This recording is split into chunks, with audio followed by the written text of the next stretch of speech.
Amén. Dios te bendiga, iglesia, en gran manera, como ya lo estamos recibiendo de parte de Dios en esta noche, y lo que vamos a seguir recibiendo a continuación, porque siempre Dios es un Dios de abundancia, y gracias a Dios que estamos en un tiempo donde tenemos abundancia de la palabra de Dios, que no te está escaseando el alimento. Damos gracias a Dios por eso. Así que es una bendición poder transmitirles la palabra que Dios puso en mi corazón. Algunos por ahí van a escuchar parte de este mensaje, ya lo he dado en parte como una enseñanza en uno de los GPS, pero está complementado con algunas cosas más que luego Dios sumó a mi corazón y que el Señor pide que también lo transmita a la iglesia, que no se limite a un grupo pequeño nada más, sino al cuerpo de Cristo, a la iglesia. Es una palabra con la cual confrontamos con nuestra carne, con nuestro cuerpo. Es una palabra que a veces no nos gusta escuchar, pero cuando Dios pide que hablemos esa palabra, tenemos que obedecer al mandato de Dios. Y en el nombre de Jesús lo voy a hacer en esta noche para la gloria y la honra de aquel que merece toda la honra y la gloria. Amén. Pero para que la podamos recibir, vamos a activar en nosotros una palabra poderosa de fe que va a aparecer en la pantalla en la segunda carta de Timoteo, el capítulo 3, el verso 16. Ahí hay una palabra que dice así: toda la escritura es inspirada por Dios y útil para enseñar, para redarguir, para corregir, para instruir en justicia. Ahora, vos vas a pronunciar con voz bien audible esta palabra, pero de esta manera lo vamos a hacer. Yo repito la primera parte y ustedes lo vuelven a repetir para que se escuche tu voz. Toda la escritura es inspirada por Dios y es útil para enseñarme, para redarguirme, para corregirme, para instruirme en justicia. ¿Puedes decir amén? Amén. Has declarado una palabra. Por medio de esta palabra que has recibido, hay el segundo versículo que sigue, el versículo 17, dice: a fin de que esta palabra que diste hoy con tu boca, que has declarado con tu boca en fe, por esa palabra, dice, a fin de que el hombre, la mujer de Dios, sea perfecto, enteramente preparado para toda buena obra. ¿Puedes decir amén? Es la buena obra que el pastor estaba diciendo que vamos a hacer cada uno de los que estamos aquí, porque para eso nos estamos preparando. Así que gloria a Dios por eso, por tu amén y porque estás aquí preparándote para grandes cosas que Dios diseñó con un propósito divino para tu vida, para tu hogar, para tu familia, para todo lo que tengas que emprender en esta vida. Ahora vamos a la palabra de la prédica de hoy que tiene como título el perdón longánimo de Dios. El perdón longánimo de Dios.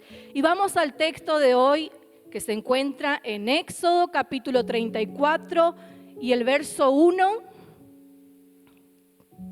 Éxodo 34, el verso 1, dice así: y Jehová dijo a Moisés: alízate 2 tablas de piedra como las primeras, porque había roto, y escribiré sobre esas tablas las palabras que estaban en las tablas primera que quebraste.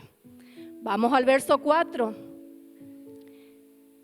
Y Moisés alisó 2 tablas de piedra como las primeras, y se levantó de mañana y subió al monte Sinaí, como le mandó Jehová, y llevó en su mano las 2 tablas de piedra. Siguiente.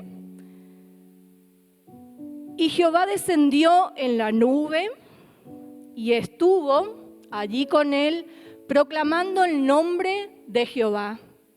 Y pasando Jehová por delante de él, proclamó: Jehová, Jehová, fuerte, misericordioso y piadoso, tardo para la ira y grande en misericordia y verdad, que guarda misericordia a millares, que perdona la iniquidad, la rebelión y el pecado, y que de ningún modo tendrá por inocente al malvado, que visita la iniquidad de los padres sobre los hijos y sobre los hijos de los hijos hasta la tercera y cuarta generación. Entonces Moisés, apresurándose, bajó la cabeza hacia el suelo y adoró. Y dijo: Sí ahora, Señor, he hallado gracia en tus ojos. Vaya ahora el Señor en medio de nosotros, porque es un pueblo de dura cerviz. Y perdona nuestra iniquidad y nuestro pecado, y tómanos por tu heredad. Y él contestó: He aquí, yo hago pacto delante de todo tu pueblo. Haré maravillas que no han sido hechas en toda la tierra, ni en nación alguna. Y verá todo el pueblo en medio del cual estás tú la obra de Jehová, porque será cosa tremenda la que yo haré contigo. ¿Estás recibiendo esta palabra? Yo te invito a que le des el mejor de los aplausos a nuestro Dios, al que da esa promesa. Una promesa que dura para siempre. Gloria a Dios por su promesa, por su palabra que trae bendición. En estos pasajes que leímos y en otros pasajes más, como en Deuteronomio, en el capítulo 28, podemos encontrar que en estos pasajes Dios se refiere al ciclo continuo de obediencia y bendiciones, como también de desobediencia y las consecuencias que tuvieron lugar en la relación entre el pueblo de Israel para con Dios. A pesar de la historia de pecado de su pueblo, de sus quejas, de su murmuración, de ir tras otros dioses, Dios nunca los abandonó. Dios nunca los abandonó. Esto nos demuestra el perdón longánimo de Dios, no solamente hacia el pueblo de Israel, sino también hacia su descendencia, la cual formamos parte nosotros hoy. Y las generaciones que vendrán después de nosotros si el Señor se tarda en regresar. En el antiguo pacto, el pueblo de Dios se regía por leyes, por estatutos dados por Dios por medio de Moisés al pueblo. Hoy, en el tiempo de la gracia, hay un nuevo pacto. Recibimos la gracia por medio de Jesucristo para salvación y perdón de pecados. Y esto lo declara el apóstol Pablo ya en Romanos, el capítulo 5, que vamos a compartir también en la versión NTV. Romanos capítulo 5, el versículo 19, que nos dice así: por uno solo que desobedeció a Dios, está hablando de Adán y Eva en el principio de la creación, muchos pasaron a ser pecadores, pero por uno solo que obedeció a Dios, estamos hablando de Jesucristo nuestro Señor, muchos serán declarados justos. El siguiente: la ley de Dios fue entregada para que toda la gente se diera cuenta de la magnitud de su pecado. Pero mientras más pecaba la gente, más abundaba la gracia maravillosa de Dios. Siguiente: entonces, así como el pecado reinó sobre todos y los llevó a la muerte, ahora reina en cambio la gracia maravillosa de Dios, la cual nos pone en la relación correcta con Él y nos da como resultado la vida eterna por medio de Jesucristo nuestro Señor. ¿Puede alabar a Dios por ello? ¿Puede decir un amén y un gloria a Dios? Porque el Señor te coloca en una relación correcta por medio de su gracia. El perdón longánimo de Dios estuvo vigente en el tiempo de la ley Y el perdón longánimo de Dios sigue estando vigente en este tiempo, en el tiempo de la gracia, como hemos visto recién en su palabra. ¿De dónde desprende la palabra longánimo? Proviene de la palabra longanimidad, que significa, que tiene como significado que es esa estrecha relación entre la perseverancia y la constancia de ánimo frente a los obstáculos y las adversidades. También se refiere a la benignidad, a la clemencia y a la generosidad. Es esa estrecha relación entre la perseverancia y la constancia de ánimo frente a los obstáculos y las adversidades.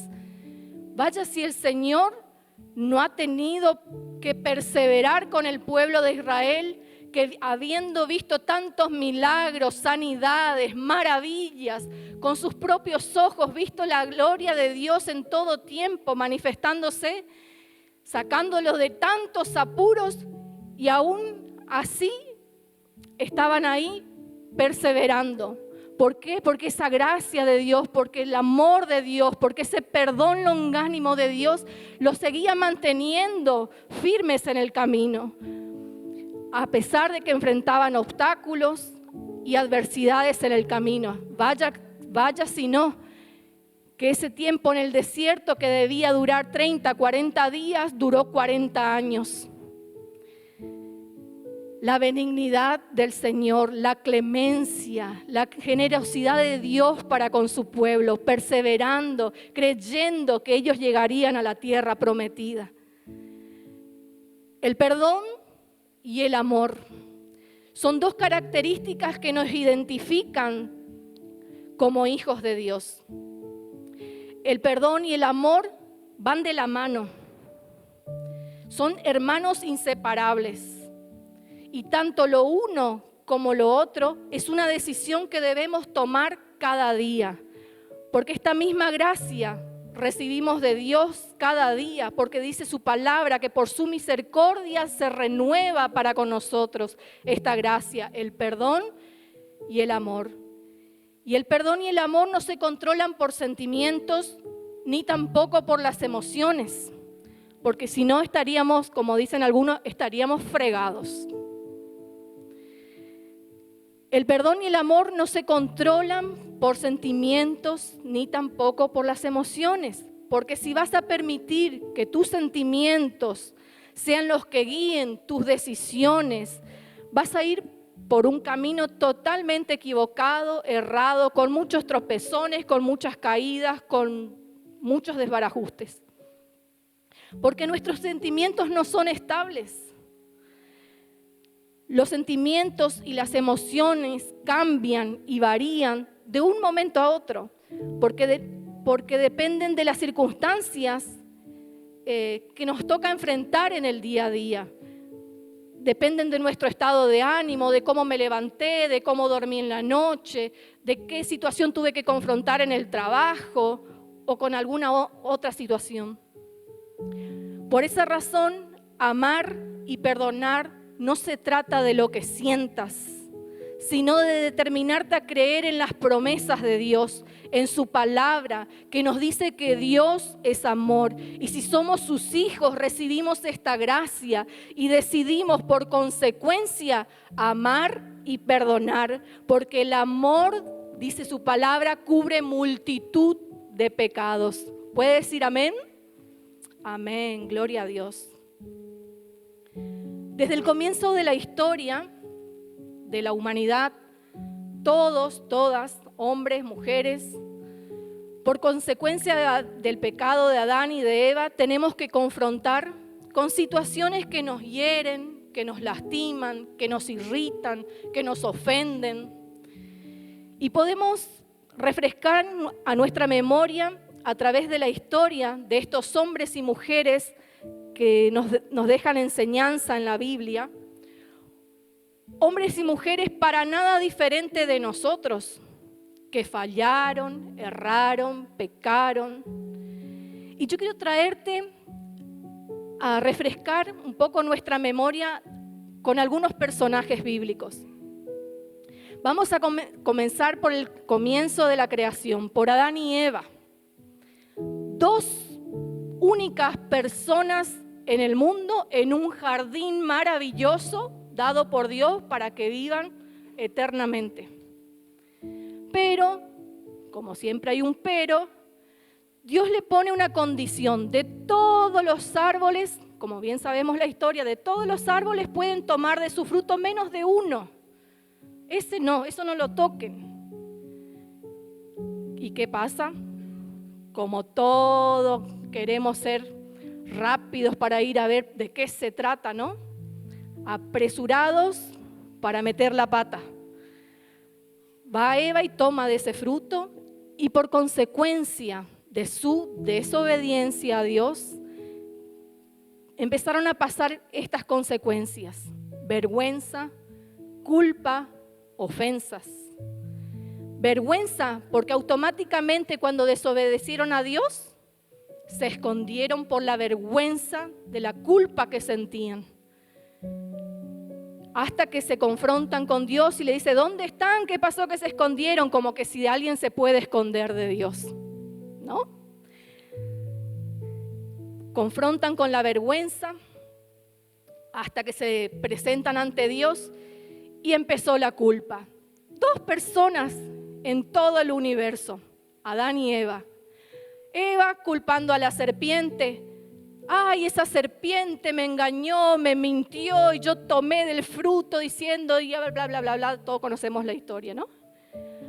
Adán dice: ay, Dios, esa mujer que me diste, ella me hizo pecar, ella me sedujo, me tentó y mira, no cómo terminé. Comenzó la culpa uno al otro, hasta a Dios le culparon porque puso la serpiente más o menos ahí en el Edén. Ofensas entre Adán, entre Eva, dos personas. Vamos un poquito más adelante, Caín y Abel, los hijos de Adán y Eva.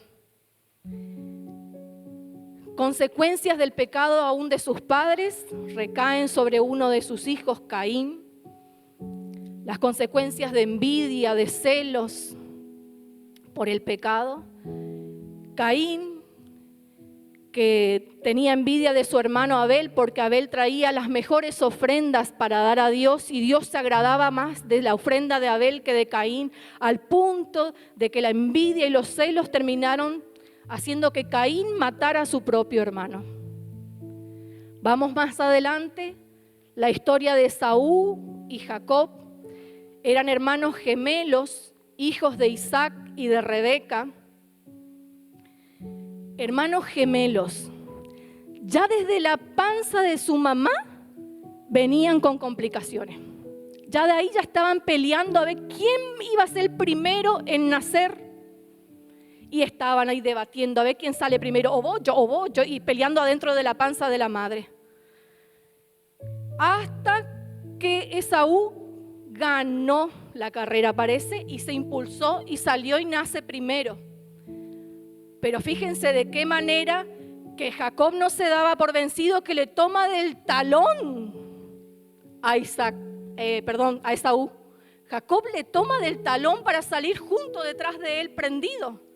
Así cuenta la historia, así nacieron estos dos hermanos. Pero el que nació primero fue Esaú y luego Jacob. Y esto no terminó ahí. Fueron creciendo ambos juntos, desarrollándose en la vida. Esaú se dedicaba más a los trabajos del campo, a pastorear los animales, las ovejas, el trabajo del campo sería. Y Jacob era el hijo menor y estaba más cerca de la mamá, trabajaba para sus papás dentro del hogar, le gustaba cocinar, se dedicaba más a su casa. Llegado el tiempo en que Isaac envejece y ya está a punto de partir a la eternidad, y era necesario entregar la bendición de la primogenitura al hijo mayor que le correspondía a Esaú. Pero Jacob, como todavía estaba con esa pica de que salió primero de la panza, no se daba por vencido y prepara un día una comida muy rica, que es un guisado de lentejas, dice la palabra de Dios. Prepara este guisado y dice, ay, acá le voy a convencer a mi hermano, le voy a ganar desde alguna forma la pulseada, como quien dice, ¿no? Jacob, combinado con su madre, ¿sí? Tramaron algo. Robar la bendición de la primogenitura que le correspondía a Esaú. Entonces cuando Esaú viene un día del campo cansado, trabajado, y siente ese rico olor a comida y dice, ay, estoy muerto de hambre, ¿me servís, Jacob, un plato de esa lenteja tan rica que hiciste? Y pícaro, Jacob le dice a Esaú, bueno, dale, yo te sirvo, pero hacemos un trato, te lo cambio por la bendición de la primogenitura que te corresponde a vos, me la pasás a mí. Y Esaú, con el hambre que tenía, y más dice, más sí, igual en algún momento voy a morir, ¿y de qué me sirve esa bendición? Más sí, toma, te cedo la bendición. Y come, hacen ese trato, come de la lenteja tan rica que estaba en ese momento, y luego Jacob se presenta ante su padre, Isaac, quien estaba ya corto de vista, y el padre le impone sus manos para darle la bendición, creyendo que era Jacob, y se la da a Esaú. Y este se roba la bendición de la primogenitura de su hermano. Esto provoca contiendas, divisiones en la familia, pleitos. Hubo muchas disensiones a partir de ahí. Cualquier similitud con la realidad que vivimos en este tiempo, con cuestiones de herencia, es pura casualidad. Es pura casualidad. Ahora, ¿cuántas mujeres hoy cambiaron la bendición de traer hijos al mundo bajo la cobertura y la bendición de un hogar bien constituido por Dios, entregando sus vientres en alquiler para engendrar hijos que se venden como un producto más al mercado? O personas que aún se dicen ser cristianas, que han cambiado la bendición de Dios por ir tras puestos políticos u ofrecimientos de un sistema corrupto que ofrece mayores recursos para sus propios beneficios personales. Personas que negociaron en este tiempo la fe, la bendición.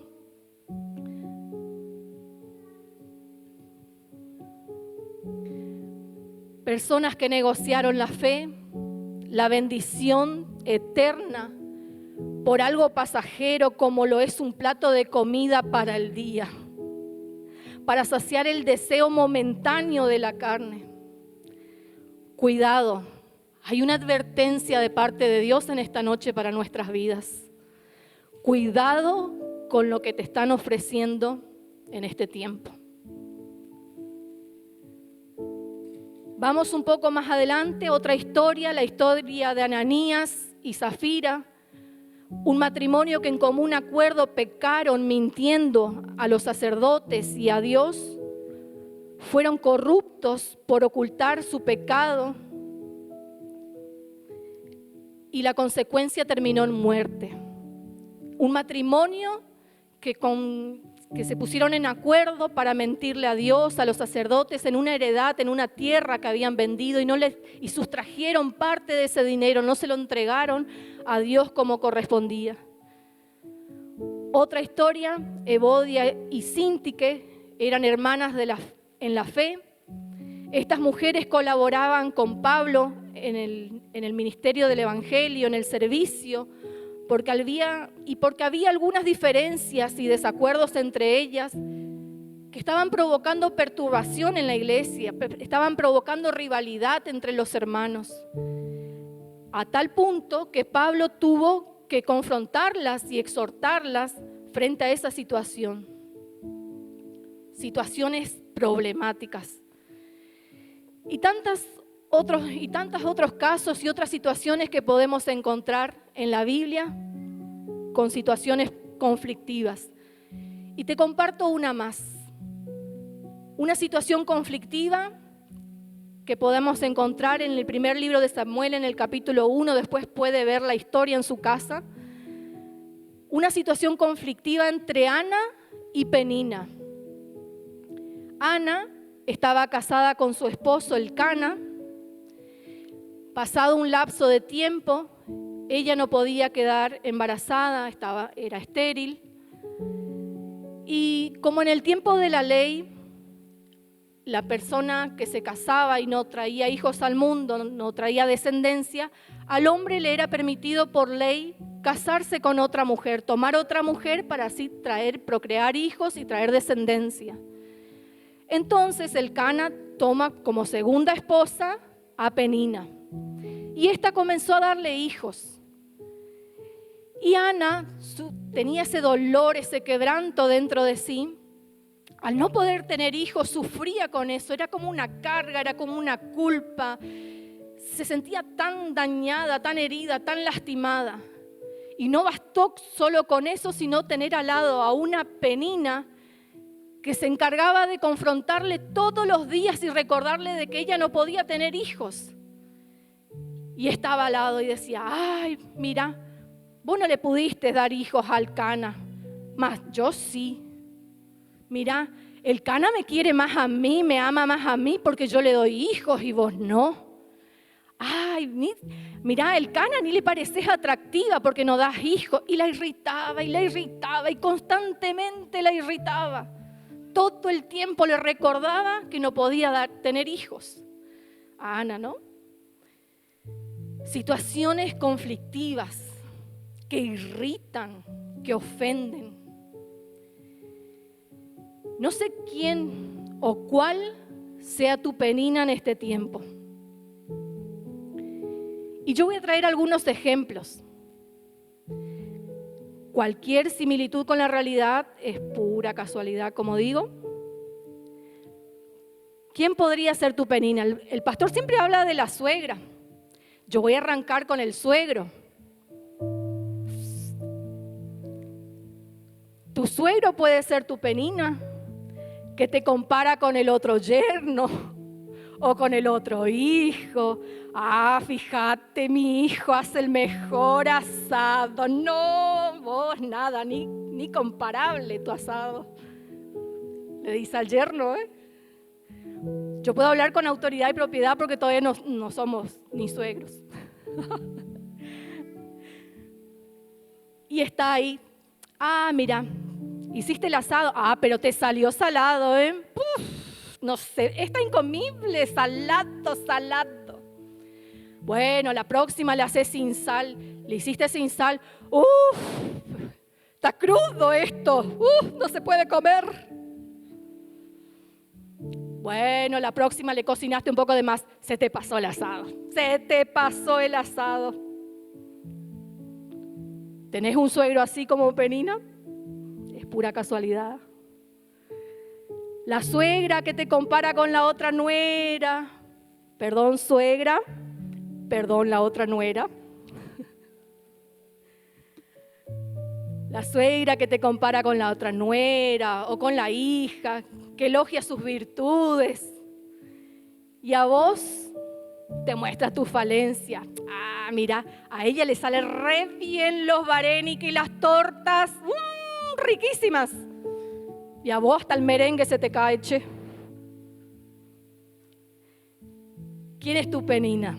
Tus padres que comparan a un hijo con el otro, como lo hacían con Esaú y con Jacob, resaltando las virtudes de un hijo más y los desaciertos del otro, haciéndole sentir de menos quizás. ¿Quién es tu Penina? Quizás en tu matrimonio estás lidiando con la Penina. Surgen comparaciones. La esposa que compara a su esposo con otros esposos, mostrándoles las virtudes del otro esposo y hundiéndole al propio. O la esposa, o el esposo, que compara a su esposa con su madre quizás, o con otras mujeres. patrones que generan irritación entre los empleados, empleados que generan irritación para con sus patrones. ¿Quiénes son tus peninas en este tiempo? Yo tengo una buena noticia. Dios no le quitó la penina a Ana. Permitió que la penina estuviera ahí. Quizás dentro de la iglesia estás teniendo a tu propia penina. Quizás aquí en el ministerio de alabanza estás teniendo tu penina. Pastores de alabanza, ministros de alabanza. Dentro del ministerio puede que esté tu penina. A nosotros los pastores, dentro del rebaño puede que esté la penina.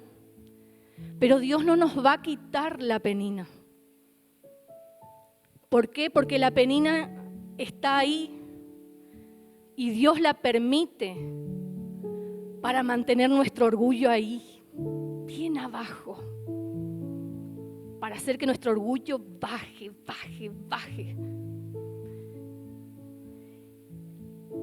También la penina está ahí para que nuestro ego mengüe y empieza a subir lo que tiene que subir. La humildad, la mansedumbre, la templanza. Cuando esto baja, Dios levanta. Dios no te va a quitar la penina. Así que si estás orando, Señor, quítame esa penina, Señor, yo ya no la soporto más, sácale del medio, llévale a otro lado, mándale a otra parte del mundo, Señor, no sé. O me la sacas o te la mando. Dios no te la va a sacar. Va a estar ahí para mantenerte y levantarte para el propósito con el cual Dios te diseñó. Para hacer grandes cosas como leímos al comienzo del texto bíblico. Ahora hay un tratamiento que necesitamos recibir de parte de Dios. Y esta enseñanza nos dejó Jesús porque los discípulos también pasaban por las mismas situaciones. Conflictos, irritación, persecución, entre ellos mismos había situaciones que se generaban. Hasta que en un momento, vamos a ver este texto de Mateo 18. Mateo 18, el capítulo 21. Pedro se le acerca a Jesús y le dice: Señor, ya se ve que estaba cansado de su penina. ¿Cuántas veces perdonaré a mi hermano que peque contra mí? Y encima queriendo ponerle límites a Dios, al Señor, a Jesús, diciéndole, ¿hasta 7? Vamos para adelante. Y Jesús le responde, no te digo hasta 7, querido Pedro, sino aún hasta 70 veces 7. Saque el cálculo. Vamos para adelante. Por lo cual, el reino de los cielos es semejante a un rey que quiso hacer cuentas con sus siervos. Y comenzando a hacer cuentas, le fue presentado uno que le debía 10,000 talentos.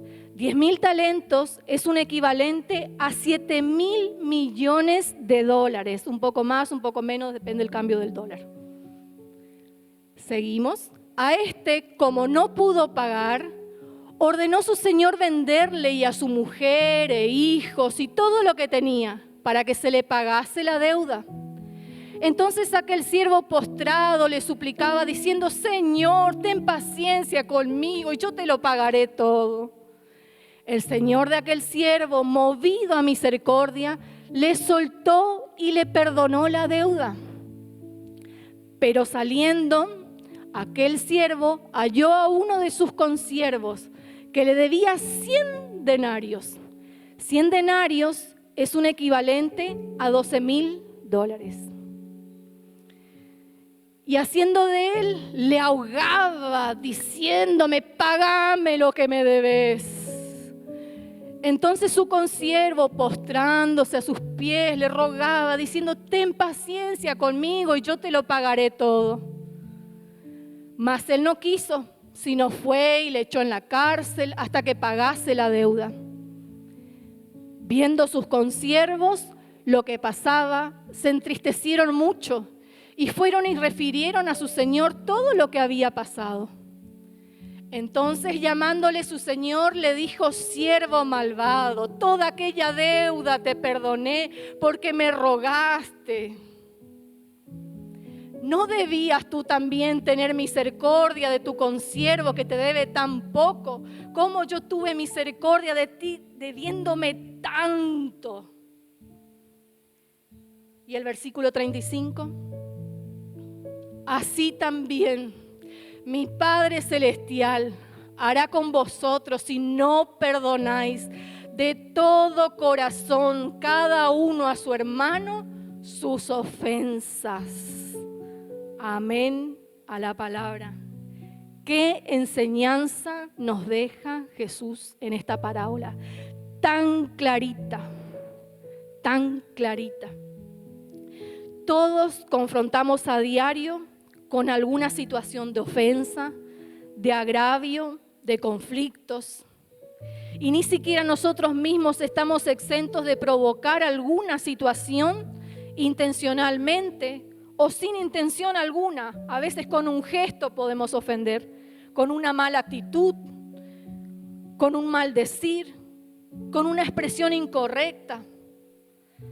¿O hay alguno de entre nosotros que ya alcanzó la perfección absoluta? Si hay alguno de entre nosotros, por favor, levante los brazos, los pies y le vamos a aplaudir.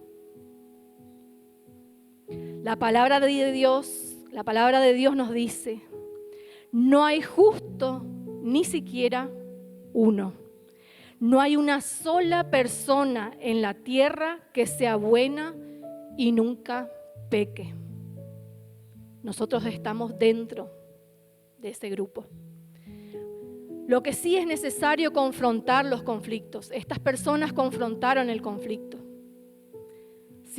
Necesitamos confrontar esos conflictos sin resolver.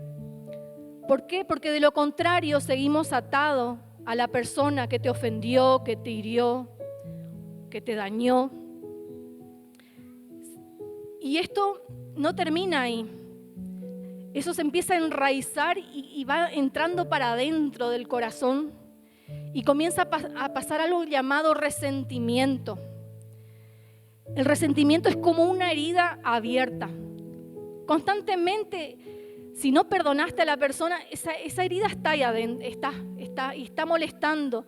Entonces pasó alguien y te dijo una cosa y a vos ya te dolió y ya te tiraste y ay, me persiguen por todos lados, ves cosas donde ni las hay. Porque hay una herida abierta que constantemente se está rozando y se vuelve a abrir y empieza a sangrar. Y tampoco termina ahí si no confrontás esa situación de resentimiento. ¿Por qué? Porque eso va más profundo, dice la palabra de Dios, y termina siendo una raíz de amargura. Y la raíz de amargura no solo enferma el alma, sino al cuerpo. Y esto conduce a la persona a tener una mente dividida porque sufre alteraciones en el carácter, en el temperamento, en el ánimo. Es necesario tratar con el perdón. Extender el perdón, soltar perdón, recibir perdón, te libera. Toda recuperación de una relación, ya sea de padres para con hijos o viceversa, una relación de cónyuges, en relación de amistad, en relación de hermanos biológicos o dentro del cuerpo de Cristo, compañeros de trabajo, de estudio, comienza con la confrontación del problema y de soltar el perdón todo el tiempo. No podemos borrar todas las cicatrices de las heridas que han sido ocasionadas quizás en el pasado, pero sí vamos a lograr la libertad de la esclavitud, de la amargura, esa libertad que solo viene de perdonar y pedir perdón todas las veces que sea necesario. Debemos aprender a pasar por alto las ofensas. Y vamos a mirar 2 textos más y voy a ir terminando el mensaje. Proverbios 19:11. La cordura del hombre detiene su furor y su honra es pasar por alto la ofensa. Eclesiastés 7:9. No te apresures en tu espíritu a enojarte, porque el enojo reposa en el seno de los necios. El enojo en sí no es pecado, pero permitir que el enojo viva dentro es pecaminoso. El enojo debe ser un visitante, nunca, escuche bien esto, nunca un residente en el corazón humano. Siempre que hayamos cometido una falta para con Dios o nuestro prójimo, debemos tomar estos pasos a seguir para que podamos experimentar el perdón longánimo de Dios hacia nuestras vidas y hacia el perdón hacia nuestros prójimos. Debemos, número 1, reconocer y examinarme. ¿En qué fallé? ¿Qué estoy haciendo mal? ¿Qué es lo que hice que me llevó a cometer esa falta? Para no volver a repetir el error. Luego tengo que permitir que el Espíritu Santo traiga a mi espíritu convicción de arrepentimiento genuino. Es el siguiente paso, arrepentimiento genuino.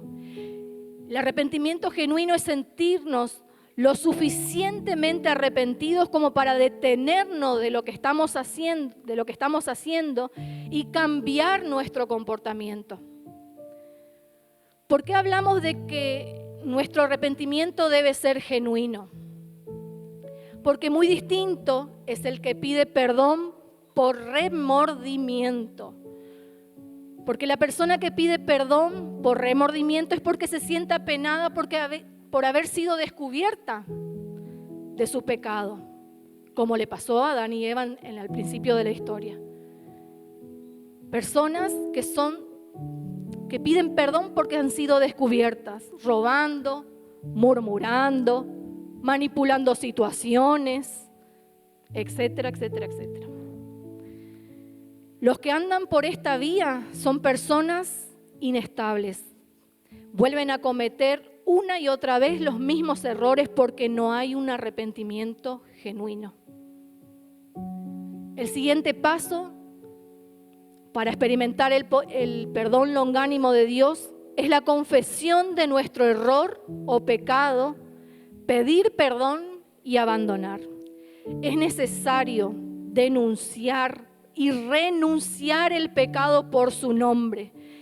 Por ejemplo, pequé mintiendo, pequé airándome, pequé mirando cosas que no debí, pequé escuchando conversaciones que no debí, pequé involucrándome en relaciones y situaciones de corrupción, pequé con pecados de inmoralidad, de ocultismo. Pequé, denunciar al pecado por su nombre, es necesario. Segunda de Timoteo 2:15 dice, procura con diligencia presentarte ante Dios aprobado como obrero que no tiene de qué avergonzarse, que usa bien la palabra de verdad.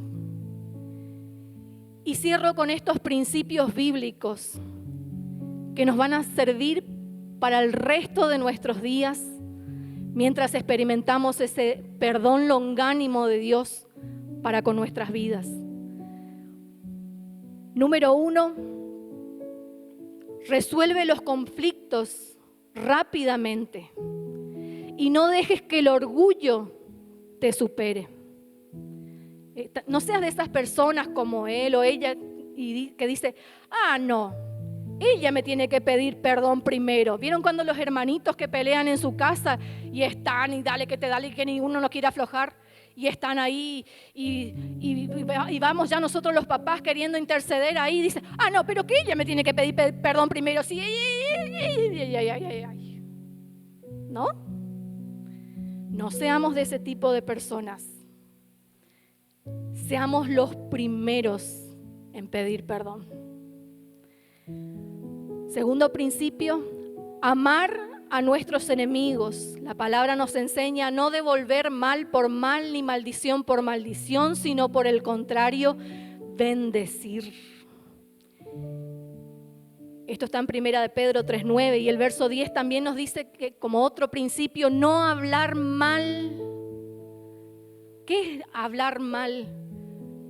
¿Viste? Cuando estás en una conversación y está una diciéndole a la otra, ¿viste la fulana? Pasó como humo por acá y ni el saludo me dio. Se ve que no le gustó la verdad que le dije estos días.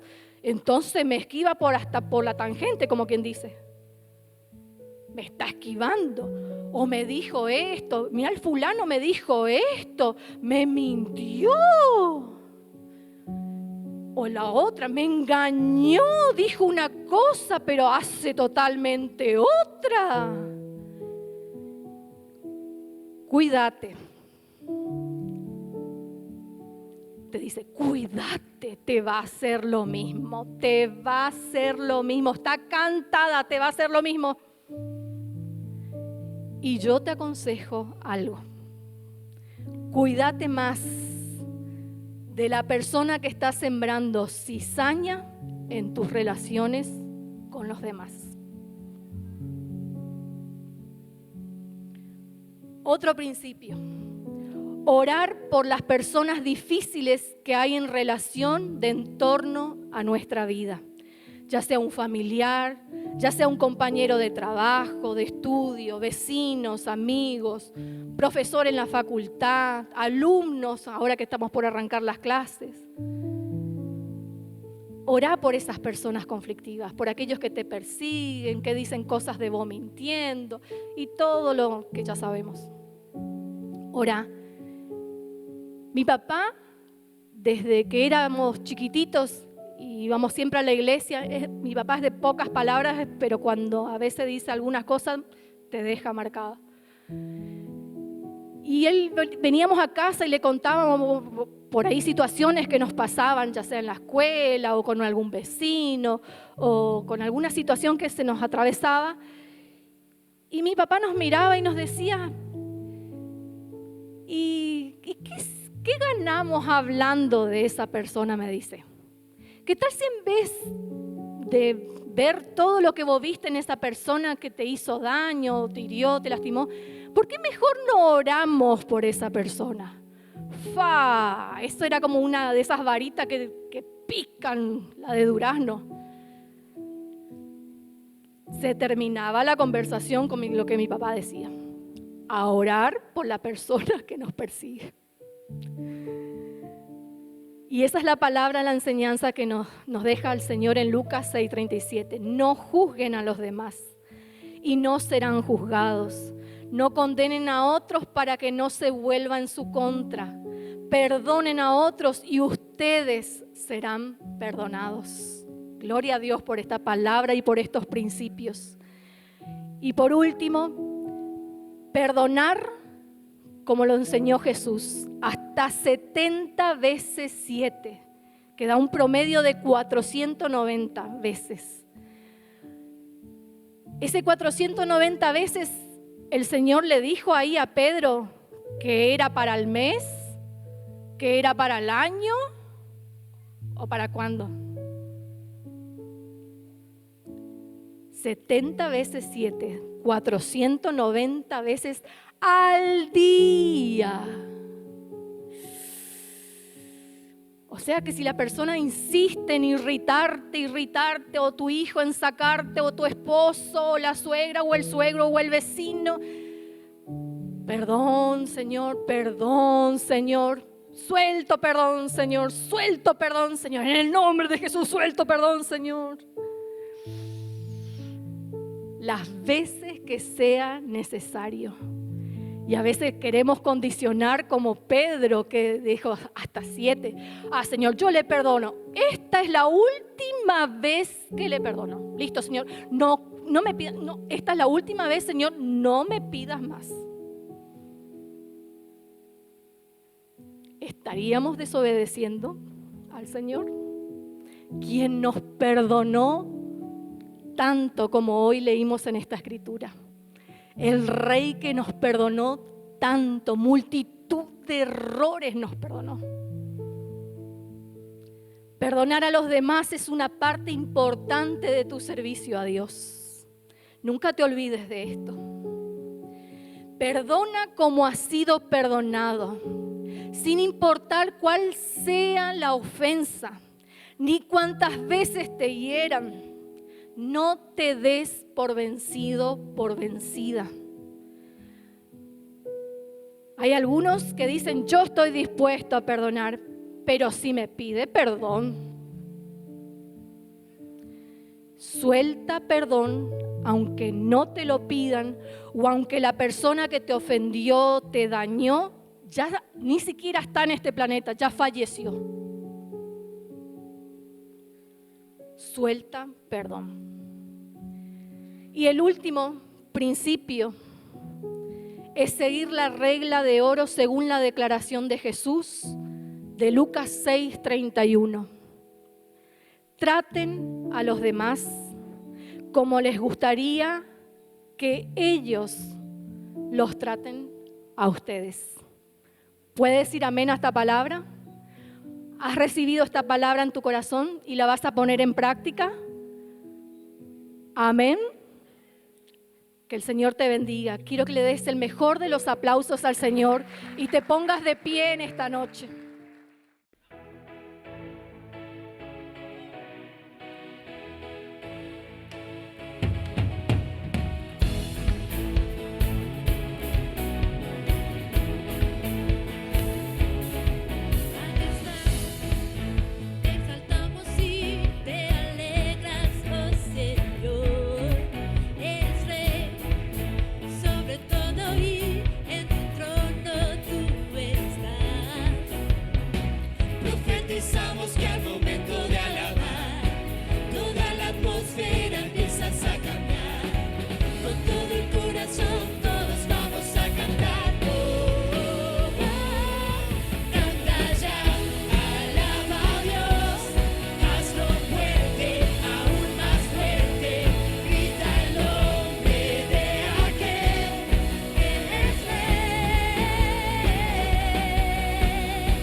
Que al momento de alabar, toda la atmósfera empiezas a cambiar.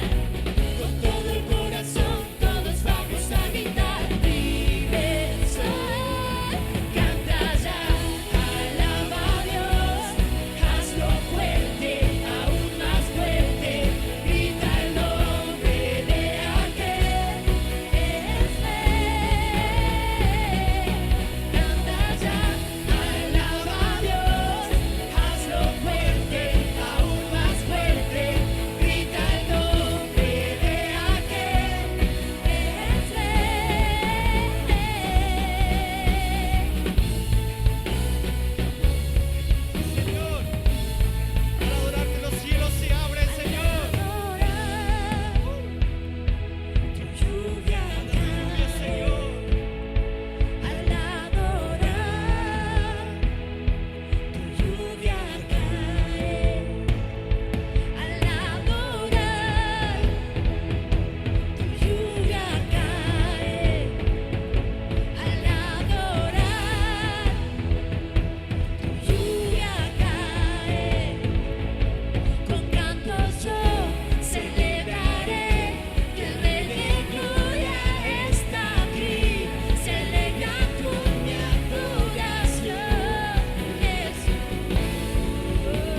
Dios. Gloria a Dios, iglesia.